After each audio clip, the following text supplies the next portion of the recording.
जय हिंद दोस्तों, वंदे मातरम। अभिनेता और अभिनेत्री को आपने पर्दे के ऊपर अभिनय करते हुए देखा होगा।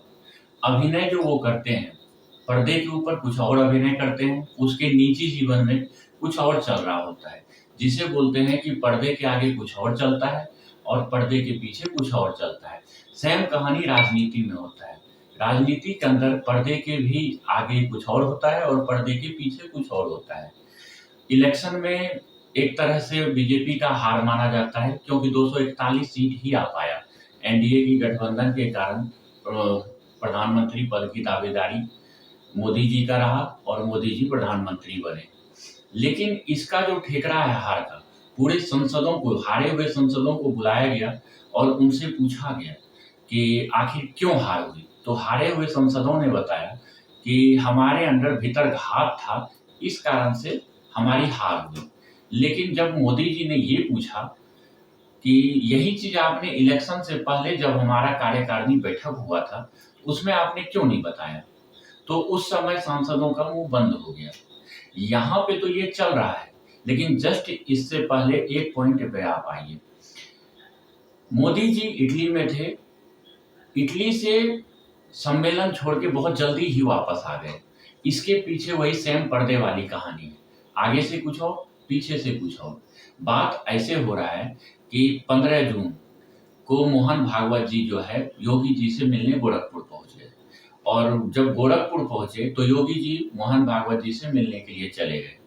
जैसे मोहन भागवत जी जब उनसे मिले तो ये कयास लगाया जा रहा था कि कहीं योगी जी को प्रधानमंत्री प्रोजेक्ट तो नहीं किया जाएगा, क्योंकि कुछ दिन से इंद्रेश कुमार जो है आरएसएस के एक बहुत बड़े कद्दावर नेता हैं, प्रचारक हैं, संघ प्रचारक, और मोहन भागवत जी दोनों मिलके काफी बीजेपी और मोदी के खिलाफ बिना नाम लिए कटाक्ष कर रहे हैं। लेकिन आपको मैं ये बता दूं कि जो बीजेपी है वो आरएसएस का ही एक अंग है। आरएसएस एक इतना बड़ा है कि उसका टोटल 34 से भी ऊपर संस्था चलता है। इतनी बड़ी संस्था, वर्ल्ड में कोई भी ऐसा संस्था नहीं है जिसकी इतनी बड़ी शाखाएं हैं, जिसकी कि बीजेपी भी एक शाखा आरएसएस का ही है। लेकिन बीजेपी के अंदर ऐसा मनमानी चलने लगा कि आरएसएस को साइड करने का। मैं आपको ले चलता हूं 2017 में यूपी का मुख्यमंत्री सिन्हा जी को बनना एकदम तय हो गया था। अमित शाह ने एकदम तय कर दिया था कि यूपी का मुख्यमंत्री कौन बनेगा। लेकिन इसी बीच मोहन भागवत जी का एंट्री होता है, और मोहन भागवत जी एंट्री करते हैं और पूरा ही कहानी पलट के रख देते हैं। पलटी ऐसे होता है, ओरिजिनल में आप अगर देखिए, योगी जी को सांसद वो 26 साल की उम्र से जीतते हैं, लेकिन उनको कभी चाह नहीं रहा कि मैं मुख्यमंत्री बनूं, प्रधानमंत्री बनूं या कोई मंत्री पद मिले। वो गोरखधाम में ही खुश थे, वहां की जनता के साथ रह के उनका दुख सुख झेल के उसी में वो खुश थे। लेकिन एकदम से ये आया कि योगी जी वहां के मुख्यमंत्री बनेंगे। क्यों? क्योंकि वो एक हिंदूवादी संगठन के बहुत बड़े कद्दावर नेता और फायर ब्रांड नेता है, और उत्तर प्रदेश का सीट को माना जाता है अगर जिसने जीत लिया वो प्रधानमंत्री के दावेदार हो जाते हैं। मतलब जो उत्तर प्रदेश में सबसे ज्यादा बहुमत से सीट ले आया, प्रधानमंत्री या सत्ता की चाबी जो है उसी के पास, उसी पार्टी के पास हो जाता है। सेम कहानी ये हुआ, योगी जी के मुख्यमंत्री बनते ही वहां पे बहुत आदमियों का मुंह जो है ना टेढ़ा हो गया, यहाँ तक कि अमित शाह को भी खलना शुरू हो गया। और उस 5 साल में योगी जी ने इतना काम किया, इतना काम किया, और जो टेढ़े मुसलमान थे, जो अपने आप को कद्दावर समझते थे, वो सोचते थे कि मेरे बिना कुछ भी नहीं चल सकता, उनका उन्होंने कमर तोड़ के रख दिया। यहाँ तक कि उसने ऐसा कड़ा निर्णय ऐसा लिया योगी जी ने, योगी जी को पूरे वर्ल्ड में फेमस हो गया। इससे इनका फेमस को देखते हुए एक लॉबी ऐसा भी था बीजेपी के अंदर जो इनको देखना नहीं चाहता था। लेकिन कुछ सपोर्टर भी थे, कुछ नॉन सपोर्टर भी थे। अब आपको मैं मोदी जी का ले चलता हूँ। मोदी जी जब 2014 से पहले प्रचार कर रहे थे बीजेपी का, तो वो साल में 2 बार आरएसएस प्रमुख मोहन भागवत से मिलने के लिए जाते थे। क्यों? क्योंकि आडवाणी जो है, लाल कृष्ण आडवाणी का उस टाइम पे कद बहुत बड़ा था और प्रधानमंत्री के वो दावेदार थे। अब उनको अगर साइड करना है तभी मोदी जी प्रधानमंत्री बन सकते हैं। अगर वो साइड नहीं होंगे तो मोदी जी प्रधानमंत्री नहीं बन सकते हैं। अगर लाल कृष्ण आडवाणी को साइड करना है तो संघ में पैठ जमाना पड़ेगा। हालांकि मोदी जी भी बचपन से ही संघ प्रचारक रहे हैं। इस कारण से वो मोहन भागवत से मिले और साल में 2 बार मिलते थे। हर रणनीति उनसे पूछ-पूछ के बनाते थे। अगर इतना ज़्यादा आप किसी का वैल्यू दोगे, किसी के पास जाओगे तो अगले के ऊपर ये असर होने लगता है कि यही आदमी जो है सूटेबल है, जो हमारा बात भी मानेगा और अच्छा देश भी चलाएगा और इसके ऊपर अगर हम इलेक्शन लड़ते हैं तो विजय भी हासिल होगा। मोदी जी को प्रोजेक्ट किया गया, लाल कृष्ण आडवाणी को साइड किया गया और लाल कृष्ण आडवाणी को साइड करने से पहले मुरली मनोहर जोशी को साइड करना बहुत ही ज़रूरी था। क्योंकि लाल कृष्ण आडवाणी, मुरली मनोहर जोशी ये सब कद्दावर नेता में आते थे और एक सिक्के के 2 पहलू थे। तो दोनों को साइड किया गया, मोदी जी को प्रोजेक्ट किया गया और भारी बहुमत से जीत हुई, बीजेपी का गवर्नमेंट बना और मोदी जी वहाँ पे प्रधानमंत्री बने। लेकिन इसी बीच ये हुआ कि अमित शाह का ख्वाब बढ़ना शुरू हो गया। इस बीच में चाणक्य कहे जाने वाले अमित शाह 2 तरफ से राजनीति करना शुरू कर दिया। एक तो देश में राजनीति, विपक्ष को खत्म करना या जो भी रणनीति हो वो बनाना। दूसरा धीरे-धीरे बीजेपी को अपने अंडर लेना और आरएसएस से अलग करना। तभी अमित शाह की प्रधानमंत्री का जो लालसा था वो पूरा हो सकता था।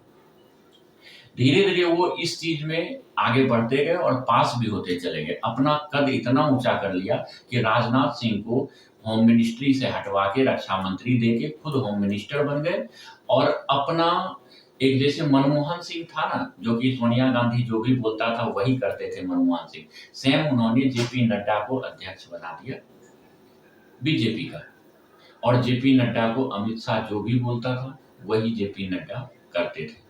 जेपी नड्डा सेम मनमोहन सिंह का किरदार वो निभा रहे थे। मनमोहन सिंह जैसे मूक दर्शक थे उसी तरह जेपी नड्डा मूक दर्शक थे और इलेक्शन से पहले 400 पार का नारा था। अमित शाह को ऐसा लग रहा था कि 400 पार क्रॉस कर ही जाएगा, तो उन्होंने सोचा कि यहीं पे ओरिजिनल खेल खेलने की जरूरत है।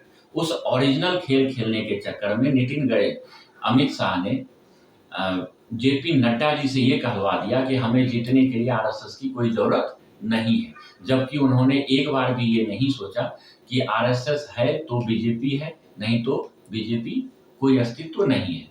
लेकिन ये दिलाया गया क्योंकि जो भी प्रधानमंत्री बनता है, मुख्यमंत्री बनता है, संघ प्रचारक से ही आता है और संघ जिसको चाहता है प्रोजेक्ट करना वही प्रधानमंत्री बनता है। लेकिन अमित शाह को प्रोजेक्ट किसने किया था? मोदी ने, संघ ने नहीं किया था। इस कारण से अमित शाह को ऐसा लग रहा था कि संघ हमें प्रधानमंत्री बनने नहीं देगा, क्योंकि इस बीच में 3 आदमी रोड़ा आ रहे थे। एक नितिन गडकरी, दूसरा राजनाथ सिंह और तीसरा योगी जी।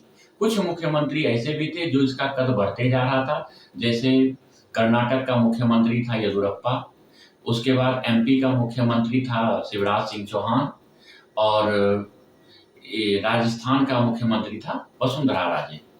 इन लोगों को धीरे-धीरे इन्होंने साइड करना शुरू किया और इनको केंद्र में ले आए, क्योंकि अगर ये सब रहने से अमित शाह प्रोजेक्ट नहीं हो सकते थे प्रधानमंत्री में।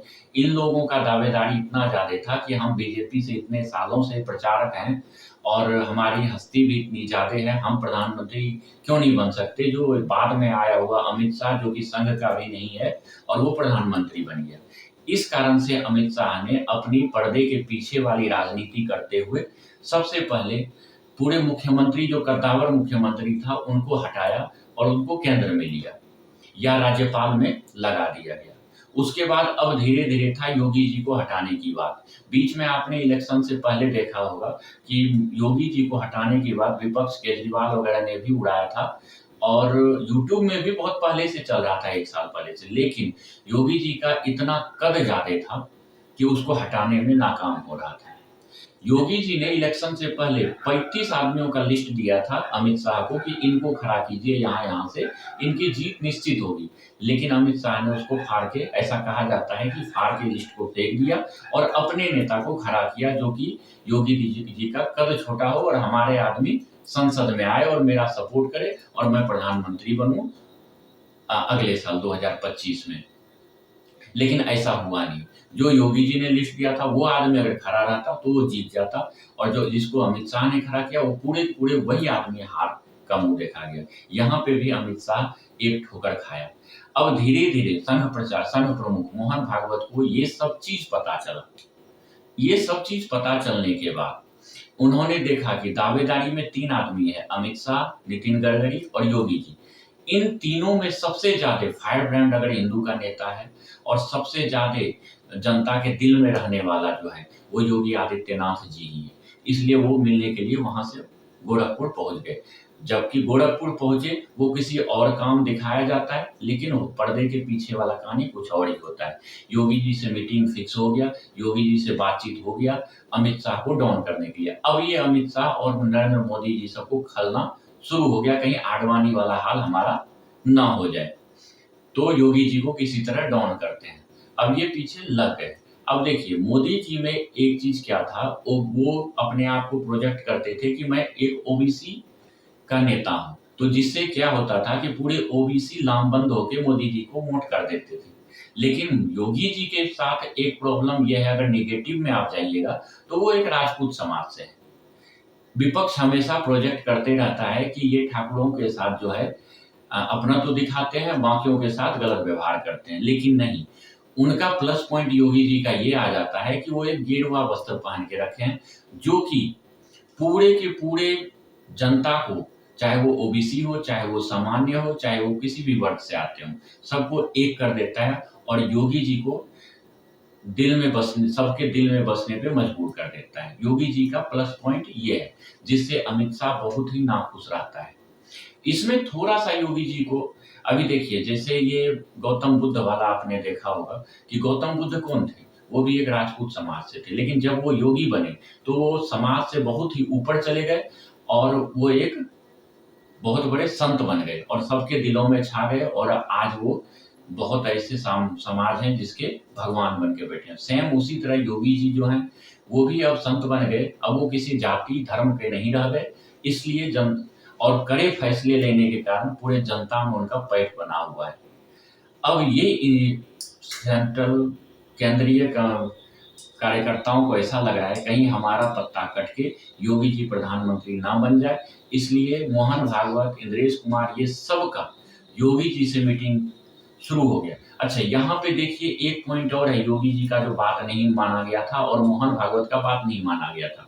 मोहन भागवत और योगी जी चाहते थे कि राजस्थान में महंत बालकनाथ वहां का मुख्यमंत्री बने, और महंत बालकनाथ के ही नाम पे उतना सीट राजस्थान में विधानसभा में जीत हुई, क्योंकि जनता के अंदर ये फैलाया गया कि बालकनाथ को सांसद से हटा के विधानसभा का चुनाव इसलिए लड़ाया जा रहा है कि उनको मुख्यमंत्री बनाया जा सकता है। योगी आदित्यनाथ ने ट्वीट भी किया था कि एक महंत से अच्छा मुख्यमंत्री राजस्थान का कोई हो नहीं सकता है, लेकिन इसको दरकिनार करते हुए, मोहन भागवत को साइड करते हुए अमित शाह ने वहां का मुख्यमंत्री भजनलाल शर्मा को बनाया और महंत बालकनाथ को इतना साइड कर दिया कि उनका एक भी वक्तव्य आज के डेट में नहीं आता है, ना ही उनको किसी प्रचार में भेजा जाता है, ना कोई पब्लिसिटी उनका है। उनका जब इलेक्शन था बालकनाथ का, तो मोहन भागवत गाड़ी में बैठे हुए थे और एक साइड योगी आदित्यनाथ पैदल चल रहे थे, एक साइड में बालकनाथ पैदल चल रहे थे। उसका भी कद बहुत ज्यादा बढ़ रहा था, तो अमित शाह को ऐसा लगा कि इनका भी कद डाउन करना है, तो उन्होंने लगभग अपने काम में 90% पास हो गया था। लेकिन नियति को ये पता नहीं था, नियति को ये मंजूर नहीं था, और उन्होंने क्या किया, मोदी जी को एकदम सीट डाउन करके फुल बहुमत से सरकार नहीं बनने दिया, और अमित शाह का जो ख्वाब था वो खत्म हो गया। अगर 400 पार हो जाता मोदी जी का, तो अगले साल अमित शाह को प्रधानमंत्री बनने से कोई नहीं रोक सकता था।